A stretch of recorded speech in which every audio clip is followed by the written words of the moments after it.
اللہ تعالیٰ کر سکتا ہے، کوئی اس کے لیے مشکل نہیں. ہوا علی کل شیء قدیر، اسے ہر شے کی قدرت حاصل ہے. لیکن اصل بات جو ہے میں آپ کو بتانا چاہتا ہوں، یہ ہے سائیڈ ایشو. اصل ایشو ہے فلسطین کا جو شروع ہونے والا ہے. بھٹی دہکے گی وہاں. ظاہر بات ہے کہ اگر کوئی بہت بڑا اقدام ہو جاتا ہے فلسطینیوں کے خلاف، اور اگر واقعتاً مسجد اقصی اور قبۃ الصخرہ گرا دیے جاتے ہیں، جو طوفان اٹھے گا عالم عرب میں، یہ حسنی مبارک ہوں یا شاہ خالد ہوں یا کوئی اور ہو، یہ نہیں روک سکتے اس طوفان کو. نوجوان خون اٹھے گا، غیرت اور جو بھی حمیت ہے. مسلمان ان پڑھ سے ان پڑھ اور بالکل بے دین، وہ بھی مسجد کی حرمت پر کٹ مرنے کو تیار ہو جاتا ہے. مسجد تو بنا دی شب بھر میں ایمان کی حرارت والوں نے، من اپنا پرانا پاپی ہے، برسوں میں نمازی بن نہ سکا. وہ چاہے کانپور کی مسجد سے مسلمانوں نے جانے دی ہیں، چاہے وہ شہید گنج کی مسجد کی مسلمانوں نے جانے دی ہیں، چاہے نماز نہ پڑھتے ہو.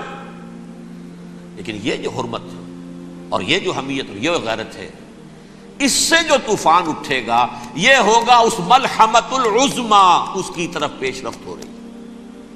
کتاب الملاحم سے احادیث کے حوالے سے کہ جن جنگوں کا حوالہ دیا حضور نے، پیشن گوئی کی ہے، اس کا نقطہ آغاز تھا خلیج کی جنگ. صدام حسین نے اسے کہا تھا یہ مدر آف وارز ہے، ام المحارب، یہ ایک جنگ نہیں ہے. اس کا نقشہ بھی حدیث میں موجود ہے، پیشن گوئی موجود تھی، اس وقت بھی ہم نے شائع کی تھی. لیکن اس میں جو جنگ اب ہونے والی وہ الملحمۃ العظمی.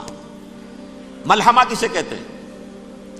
لحم گوشت کو کہتے ہیں، اور قصائی کی دکان کو عربی میں ملحم کہتے ہیں، جہاں گوشت کے ٹکڑے کیے جاتے ہیں. آج کل مشینوں سے ہوتے ہیں، اب جو ہے وہ ہاتھ سے چھریوں سے نہیں ہوتے، لیکن ٹکڑے ہو رہے ہوتے ہیں، جسموں کے چیتھڑے اڑ رہے ہوتے ہیں. ملحمہ، یہی لفظ استعمال کیا تھا حضرت سعد ابن عبادہ نے رضی اللہ تعالی عنہ یوم فتح مکہ. ان کے دل میں تھا کہ اب ہم انتقام لیں گے ان عربوں سے، ان قریش سے. الیوم یوم الملحمہ، الیوم یوم الملحمہ، یہ کہتے ہوئے جا رہے تھے. ایک خاص کیفیت، آج ہے گوشت کے ٹکڑے اڑانے کا دن. حضور سے کہا کسی دن جا کر کے ساتھ تو یہ کہہ رہے ہیں الیوم یوم الملحمہ، الیوم یوم الملحمہ. حضور نے فرمایا نہیں، ان سے کہو جا کر الیوم یوم المرحمہ، الیوم یوم المرحمہ، آج رحمت کا دن ہے، آج تو میں ان سب کو معاف کروں گا. لا تثریب علیکم اليوم، میں تم سے وہی بات کہہ رہا ہوں جو میرے بھائی یوسف نے کہی تھی اپنے بھائیوں سے. اذهبوا فانتم الطلقاء، جاؤ تم سب کے سب آزاد. وہ ملحمہ ہے جس کو کہ حضور نے حضرت معاذ بن جبل رضی اللہ تعالیٰ عنہ، اس کی روایت ہے، اس میں سے جو ابو داؤد میں روایت آئی ہے اس میں الملحمۃ العظمی، عظمی مؤنث ہے اعظم کا. آپ کہتے ہیں جنگ عظیم اول، جنگ عظیم دوم. عظیم کا باپ ہو گیا اعظم، سب سے بڑا، اور اس کا مؤنث ہے سب سے بڑی، عظمی. الملحمۃ العظمی، سب سے بڑی لڑائی. میرے نزدیک یہ وار کے معنی میں نہیں ہے، بیٹل کے معنی میں. انگریزی میں یہ دو لفظ علیحدہ ہے، وار، بیٹل. وار سالوں کو محیط ہوتی ہے، بیٹل کسی ایک خاص جگہ پر جو لڑائی ہوتی ہے اس کو کہتے ہیں. حضور کے اور قریش کے درمیان 6 سالہ وار تھی، جنگ تھی. لیکن battles, battle of Uhud, battle of Badr, یہ بیٹلز تھی، لڑائیاں تھیں.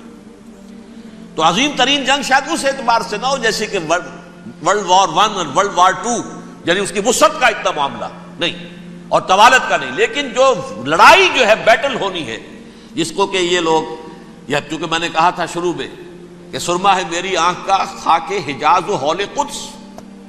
نیو ٹیسٹمنٹ کی آخری کتاب ہے the book of Revelation, Revelation of Saint John. اس میں آرمگڈون کہا گیا ہے اسے. ہر مجدون، یہ عبرانی لفظ ہے. ہر کہتے ہیں اونچی جگہ کو، سطح مرتفع. مجدون میگیڈو، میگیڈو ایک وادی ہے، مرتفع، وادی مرتفع.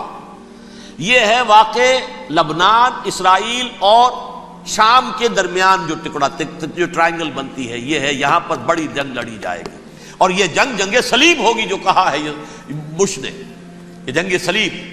سیکنڈ ملینیم شروع ہوئی تھی تو پہلی صلیبی جنگ ہوئی تھی. 3rd ملینیم شروع ہوا ہے، یہ 2nd صلیبی جنگ ہے، یہ کروسیڈ ہے. اور میں اس مرتبہ امریکہ گیا تھا تو پہلی مرتبہ مجھے وہاں ایک رسالہ ملا ٹرمپٹ نام کا. یہ امریکہ کے جو بہت ایکسٹریمسٹ قسم کے پروٹیسٹنٹس ہیں، یہ ان کا رسالہ ہے، اور ان کے بارے میں اب کہا جا رہا ہے وہ کرسچین زائنسٹ ہیں. آپ شاید پہلی مرتبہ یہ لفظ سن رہے ہوں. زائنسٹ تو ہم سمجھتے ہیں یہودیوں کو، کرسچن زائنسٹ وہ ہیں جو ہیں تو عیسائی پروٹیسٹنٹس ہیں، لیکن اسرائیل کے وہ حمایتی یہودیوں سے بڑھ کر ہیں.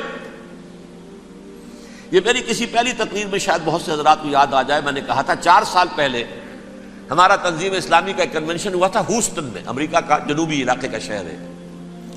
ایک سیشن اس میں ہم نے رکھا تھا انٹرفیتھ، ایک عیسائی کو بلایا تھا، ایک یہودی بہت بڑا وہاں کا عالم ہے اس کو بلایا تھا.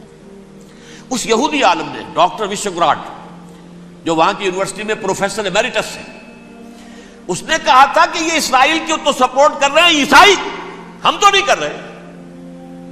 جو پریکٹسنگ یہودی ہیں وہ زیادہ اسرائیل کے حق میں نہیں تھے، یہ تو سن 67 کے بعد انہوں نے اسرائیل کو تسلیم کیا ہے. وہ تو منتظر تھے کہ ہمارا مسیحا آئے گا تو اس کی قیادت میں جنگ کریں گے، جیسے شیعہ منتظر تھے کہ مہدی موعود آئیں گے تو پھر ہم کچھ کریں گے. وہ امام خمینی نے کہا بھائی جب وہ آئیں گے آ جائیں گے، لیکن ہم کچھ راستہ کے لیے.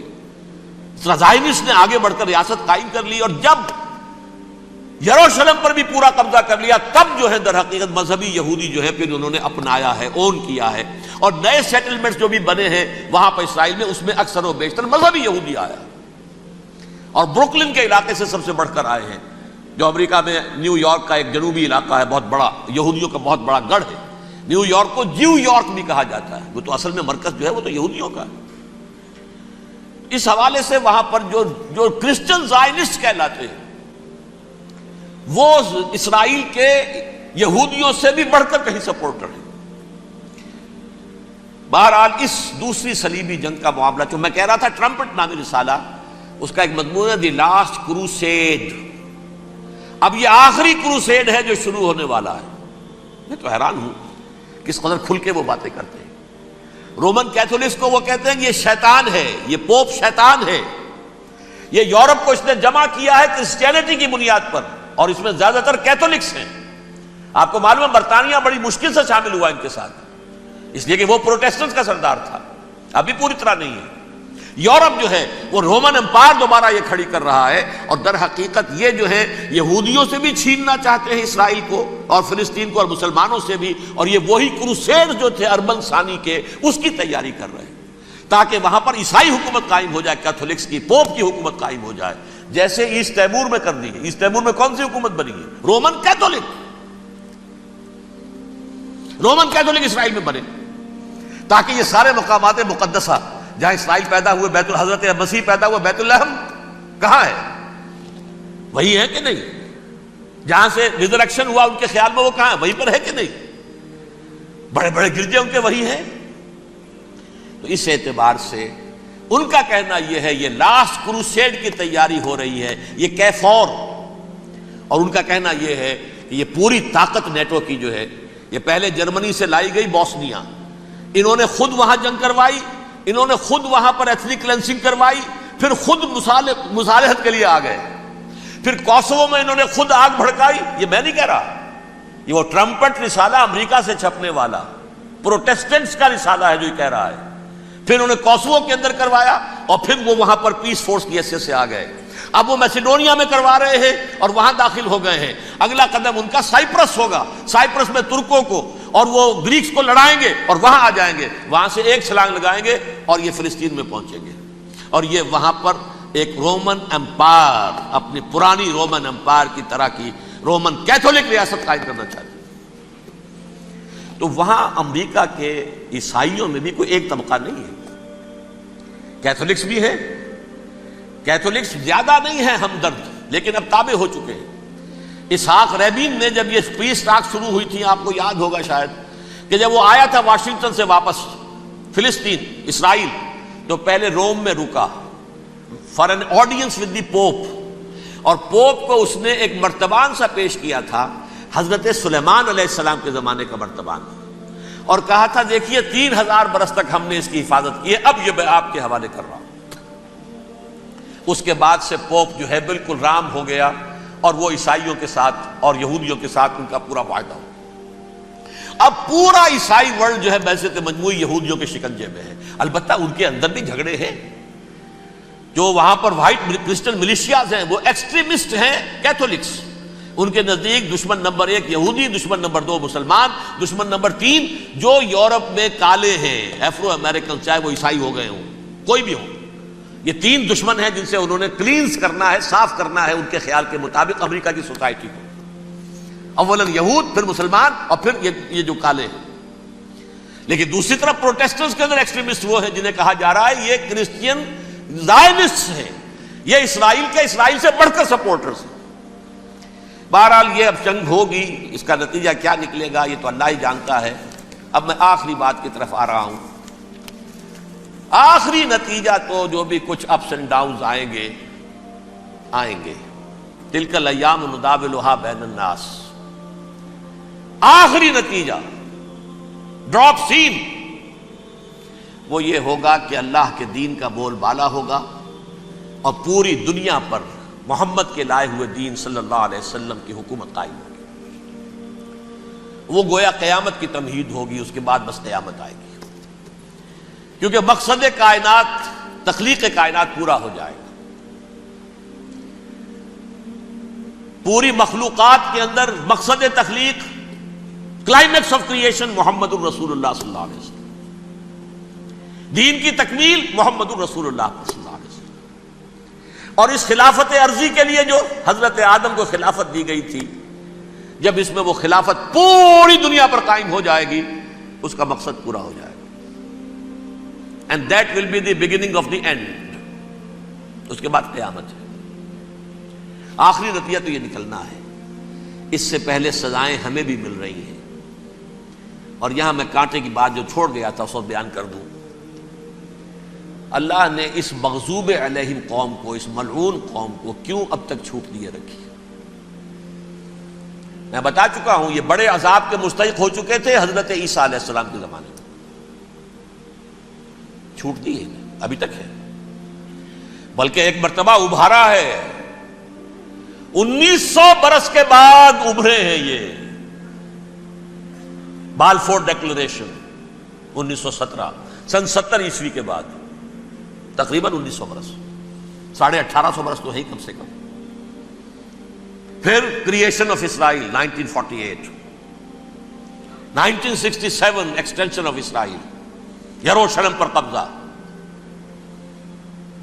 یہ سارا جو ہے کیوں ہے؟ اللہ تعالیٰ اس خیر امت محمد صلی اللہ علیہ وسلم، اس کے بہترین حصے کو سزا ان ملعونوں کے ہاتھوں دے رہا ہے۔ کیوں؟ جو جرم انہوں نے کیا تھا وہی ہم نے کیا۔ انہوں نے اللہ کی کتاب کو پیٹھ کے پیچھے پھینکا، نبذ فریق من الذین اوتوا الکتاب کتاب اللہ وراء ظہورہم، ہم نے اپنی پیٹھوں کے پیچھے پھینکا کہ نہیں؟ کولونیل رول سے آزاد ہوئے، کہیں اسلامی قانون نافذ کیا، کہیں اسلامی نظام قائم کیا؟ تو جو جرم ان کا تھا وہی ہمارا ہے، اور ہم خیر امت ہیں، اور ہمارے میں سے خیر ترین عرب ہیں، ان پر اللہ کا فضل، ان کی مادری زبان میں اللہ کی کتاب موجود ہے۔ پھر انہوں نے اللہ کے دین کو پیٹھ دکھائی۔ جو ملک آزاد ہوا کولونیل رول سے، یا اس نے قبلہ کر لیا اپنا ماسکو کی طرف، یا کر لیا واشنگٹن کی طرف، کسی نے مکے کو قبلہ بنایا، یہ بدترین سزا ہے۔ ویل للعرب من شر قد اقترب۔ اور ترمذی شریف میں تو یہاں تک روایت ہے، من اقتراب الساعۃ ہلاک العرب، قیامت کے قرب کی ایک نشانی یہ بھی ہوگی کہ عرب ہلاک ہو جائے۔ ایک حدیث میں الفاظ آتے ہیں کہ حضور نے جب کہا یہ ہوگا یہ ہوگا یہ ہوگا، یہ بربادی آئے گی، تو کسی زوجہ محترمہ نام میں بھول رہا ہوں، انہوں نے پوچھا کہ عرب اس دن کہاں ہوں گے؟ فرمایا العرب یومئذ قلیل، بہت کم۔ آخری خاتمہ ہونا ہے یہود کا حضرت مسیح علیہ السلام کے ہاتھوں. وہ عذاب جو 2000 برس تک ان سے ٹلا رہا وہ آئے گا اور ان کے رسول ہی کے ہاتھوں آئے گا. لیکن اس سے پہلے مسلمانوں پر یہ عذاب آ رہا ہے، ہولوکاسٹ کے درجے کا عذاب آ رہا ہے. البتہ ہم پاکستانی اس میں یوں سمجھ لیجئے کہ وہ تو خبریں موجود ہیں احادیث میں، وہاں تو جو ہونا ہے. اتنے انسان مریں گے کہ ایک پرندہ جو ہے اڑتا چلا جائے گا، وہ نہیں چاہے گا کہ نیچے اترے تو کسی لاش پر اترے، اسے جگہ نہیں ملے گی زمین خالی کر کہیں اتر سکے، تھک ہار کر گرے گا، مرے گا تو بھی لاش کے اوپر گرے گا. یہ الفاظ ہے حضور کے صلی اللہ علیہ وسلم. الملحمۃ العظمیٰ الملحمۃ الکبریٰ. یہ لاسٹ کروسیڈ ٹرمپٹ اخبار نے، میں اس کا فوٹو اسٹیٹ بھی کبھی آپ کو دکھا دوں، ویسے میرے ساتھ ہے وہ رسالہ ٹرمپٹ. دی لاسٹ کروسیڈ اس کی تیاری ہو رہی ہے. وہ الملحمۃ العظمیٰ اور ملحمۃ الکبریٰ جو ہے وہ آنے والی ہے. ابن ماجہ میں کبریٰ کہا ہے، اکبر کا مؤنث کبریٰ. ملحمہ کبریٰ سب سے بڑی جنگ اور ملحمہ عظمیٰ سب سے عظیم جنگ. یہ ہوگی اور بہت جلد ہوگی.